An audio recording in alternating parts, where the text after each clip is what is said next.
Hey y'all, we've made it to episode 5, which means we now have all of the basic movement abilities built, and we can start on the shooter part of the first-person shooter game. This episode, we'll be making a custom resource type similar to Unity's scriptable objects.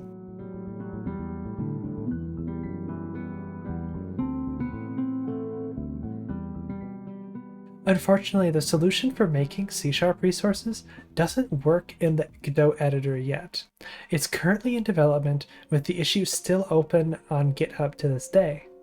Lucky for us, there's a very powerful resource that we can use called Godot Mono Custom Resource Registry, and you can see it here. It creates an attribute in the C# code that we can use to register custom types. And it doesn't just work for resources, it also works for custom node types. We'll be using that power later on in a future episode to speed up development.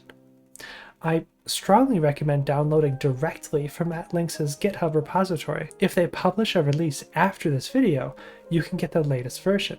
As of recording, I'm going to be using the 2.0.0 version of the add-on. So first we'll go to the releases section. And as you can see, there's some older versions too, but we want version 2.0.0, and we're going to grab the source code. They were kind enough to add a specific zip file with a stripped version so that it's less stuff to download. I'm downloading it as the source code to show you how to install add-ons when you just have it as the source code on GitHub, because most of the best add-ons for Godot are in this format. Now, you'll likely be using a different zip manager here.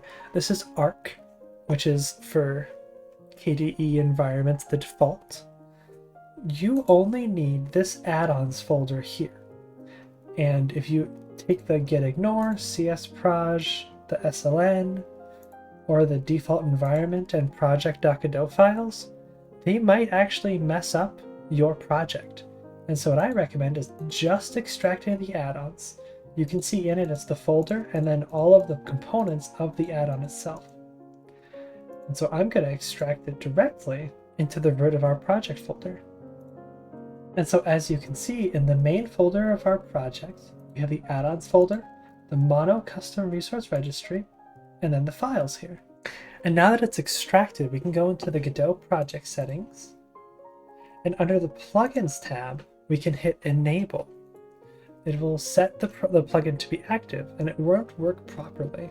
And so you can see when you're clicking enable, it says that there's an error on that script. It's the plugin for the registry in the add-ons. Now, what it's doing is it's disabling it because it found an error, but very likely it's because we forgot to click build. And as you can see, now that we have the code actually built, it works exactly as we expect. And you can see that this is labeled as version 1.2.0, but we did download it as the 2.0.0 version, and the authors are here. Now that we have the add-on that lets us make resources in Godot, we can make a new script that extends from resource. I'm going to name it weapon definition, because the resource is a chunk of data that determines everything we know about a specific weapon. And so I want to make a new module called weapons, and create a new script with the default template. We're going to inherit from resource. And now we have to make sure to double click to open it. And close that and close that. Now, resources actually don't have a ready function, so we can get rid of that. And get rid of that. Now that we have the class, we need to add the attribute registered type. And first we have to give it the name, which we can use the keyword name of, and then copy the class name. What that does is it gives us a string version of this class. And that's actually all we need. We could add a new string, as you see, and add an icon path. And we can also provide a base type, which is useful if we're adding a custom type node as opposed to resource.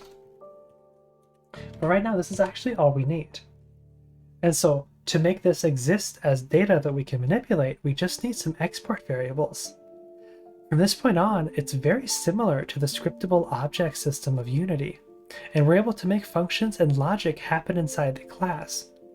I would warn against changing the values of the exported variables, mainly because the Godot editor might end up correcting the values randomly, which would mean that your code changes might not work properly. I would highly recommend using non-exported member variables for that kind of dynamic data. So there's a couple different data points that I would like to include to define our weapons. And I'm going to enumerate them here. And something pretty helpful to include with your resources is to always give a default value to your variables. What that means is when you make a new resource, it'll be populated with values all the way through. And so then if you have something that'll be mostly the same, or a value that will work in most cases, you can have that and then tweak it as needed. And so what I have here is some meta information so that every weapon definition has a coherent name, and I'm specifically calling it name key because if we plan ahead, if we want to add localization to our game, adding it earlier on is always going to be easier than trying to fit it back in later on. And so we're going to always consider this a key that's in the lookup table for the translation and not the name directly.